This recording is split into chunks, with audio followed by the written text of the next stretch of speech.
बिस्मिल्लाहिर्रहमानिर्रहीम। अगर आप भी उर्दू की लिखाई बेहतर करना चाहते हैं तो आप मेरे इस कोर्स को ज्वाइन करें। आज क्लास नंबर 1 है जिसमें हम हरूफ तहज्जी सीखेंगे। बिस्मिल्लाहिर्रहमानिर्रहीम। सबसे पहले हमने लगानी है अलिफ। अलिफ को हम बिल्कुल स्ट्रेट बनाएंगे और ऊपर वाली लाइन से थोड़ा सा हमने गैप देना है, उससे थोड़ा सा नीचे से स्टार्ट करेंगे, बिल्कुल स्ट्रेट। मैं बोर्ड से थोड़ी साइड पे हूँ इसलिए अलिफ ऐसी बनी है। देन हम बनाएंगे अलिफ मद। अलिफ को बिल्कुल स्ट्रेट बनाएं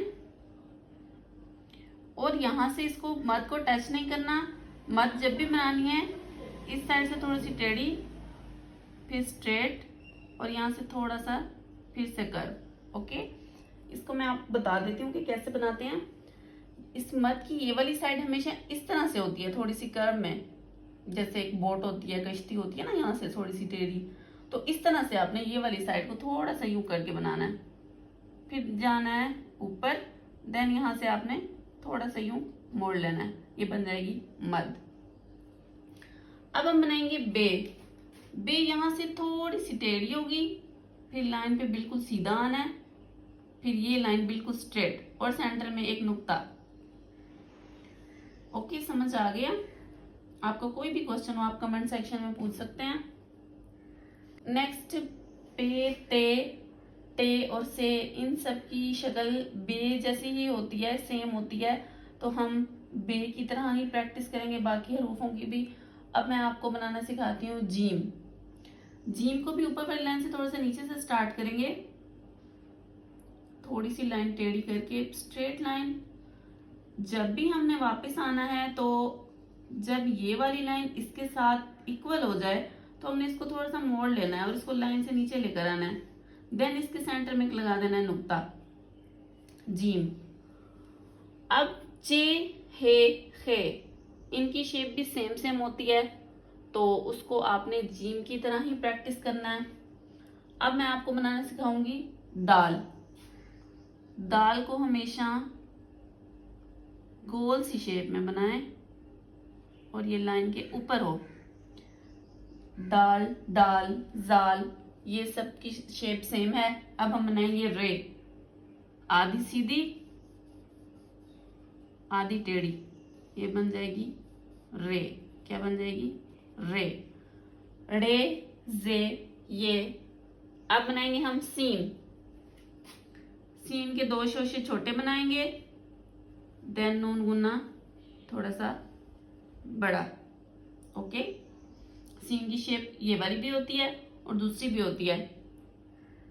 उसमें मैं शीन में आपको लगा के दिखाती हूँ, ये इस तरह से भी बना सकते हैं।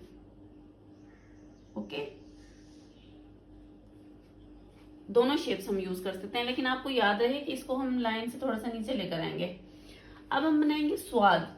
स्वाद की ये वाली शक्ल जो है ना, हमेशा फ्लावर की तरह बनानी है, थोड़ा सा आगे आके ऊपर, फिर ये लाइन से थोड़ा सा नीचे। ज़्वाद एज इट इज बनाएंगे, उस पर सिर्फ एक नुक्ता डाल देंगे। अब हम बनाएंगे तोय। बच्चे क्या गलती करते हैं तोय में,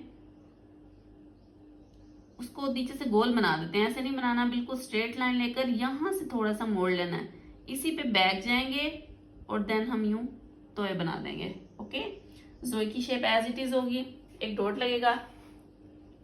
अब हमने बनानी है आइन। यहां से इस तरह से थोड़ा सा आगे निकालना है, इसको भी लाइन से नीचे लेकर आएंगे। गाइन की शेप भी एज इट इज बनेगी। अब हम बनाएंगे फे। इसका सर्कल थोड़ा मोटा हो, ये लाइन पे और फिर यहाँ से स्ट्रेट, तो यहाँ पे लगाएंगे नुक्ता। इन सब हरूफ की आपने घर बार बार प्रैक्टिस करनी है नोटबुक पे, और फिर मुझे बताना है कि आपको कुछ आपने इस वीडियो से सीखा है या नहीं। आपको ये बात याद रखनी है कि मद की प्रैक्टिस थोड़ी सी आपको करनी पड़ेगी। आपने ये वाली साइड आपने यूं कश्ती की तरह थोड़ी टेढ़ी बनानी है। ओके, फिर ऊपर आके यूं कर देना है। एक तो मद की आपने प्रैक्टिस करनी है, और दूसरा बे की मिस्टेक मोस्टली बच्चे क्या करते हैं, मैं आपको बता देती हूँ। बे यूं गोल बना देते हैं, छोटी सी बना देते हैं, तो इस पैटर्न में नहीं बनानी, ठीक है। इसको थोड़ा सा आगे करके देन बनाया करें। और जीम की मोस्टली बच्चे क्या मिस्टेक करते हैं, ये लाइन से ऊपर बना देते हैं, हालांकि ये हमेशा लाइन से थोड़ा सा नीचे लेकर आते हैं। थोड़ा सा क्या, थोड़ा ज्यादा ही नीचे लेकर आते हैं। ओके, फिर दाल गोल होती है, दाल और रे की शेप बच्चे मिक्स कर देते हैं, ये भी मिस्टेक आपने ख्याल रखनी है। और रे थोड़ी सी लाइन से नीचे भी आनी चाहिए, लेकिन एक आधी लाइन जो है ना स्ट्रेट हो और आधी टेढ़ी। और सीन की ये वाली शेप थोड़ी सी यूं होती है, ये इस तरह से, ये वाली साइड थोड़ी सी ऊपर, ये वाली साइड थोड़ी सी नीचे, 2 शोशे होने चाहिए। देन नून की शेप थोड़ी गोल होनी चाहिए, और ये वाली शेप थोड़ी छोटी और ये वाली बड़ी होनी चाहिए। शीन की ये वाली शेप भी बना सकते हैं जिसमें शोशे की जरूरत नहीं है, सिर्फ लाइन लगा के उस पर हमने डॉट्स तो मैंने आपको शीन बताने के लिए लगा दी हैं। फिर आएगा नून गुन्ना। स्वाद की ये वाली शक्ल हमेशा गोल बना देते हैं बच्चे, उसका भी आपने ख्याल रखना है। इसको ये फ्लावर की शेप में आनी चाहिए, इस तरह से, लाइक दिस फ्लावर होता है ना, तो ये पेटल होती है ना, उस पेटल की शेप ये वाली होनी चाहिए। अगर ये पेटल की शेप हमें नजर नहीं आएगी, बच्चे अगर गोल लगा देंगे, ज्वाइन करते हुए वर्ड हम लिख रहे होंगे, तो वो ऐसे लगेगा जैसे कि वो मीम है, हालांकि वो स्वाद होता है। तो इसको आपने बच्चे को सिखाना है। ओके, तोए की शेप भी आपने बतानी है कि ये स्ट्रेट आके थोड़ा सा इधर जाके देन बैक जाके, ये बनाना भी इजी होगा और बहुत ही खूबसूरत राइटिंग में आएगा। आइन की ये वाली शेप होती है छोटी, यहाँ से थोड़ा सा बाहर निकालना है और नीचे यूं कर्व करके इसको थोड़ा सा अंदर लेकर आना है। फिर हम बनाएंगे फे। बे की शेप है, यहाँ से बस यहाँ पे हमने गोल सर्कल की तरह लगा देना है और ऊपर एक नुक्ता। ओके, मेरे ख्याल में आज के लिए ये लेसन आपके लिए काफी है।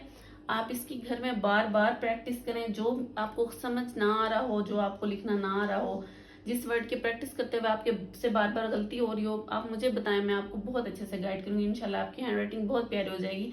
अगर आप हैंड राइटिंग को बहुत खूबसूरत करना चाहते हैं तो आपको थोड़ी सी प्रैक्टिस करनी पड़ेगी, इसके बाद आपकी राइटिंग बहुत अच्छी हो जाएगी। ऐसे हो जाएगी जैसे बुक्स में लिखा हुआ था। अगर वही राइटिंग आप सीखेंगे तो आपको अलिफ से लेकर ये तक की बार बार प्रैक्टिस करनी पड़ेगी। फिर आप ज्वाइनिंग राइटिंग जब लिखेंगे, हरूफ को मिलाकर या कोई जुमला लिखेंगे तो वो बहुत ही खूबसूरत दिखा जाएगा। ओके, आपको मेरा लेक्चर कैसा लगा प्लीज़ कमेंट सेक्शन में ज़रूर बताइएगा, क्योंकि ये मेरी फर्स्ट एफर्ट है।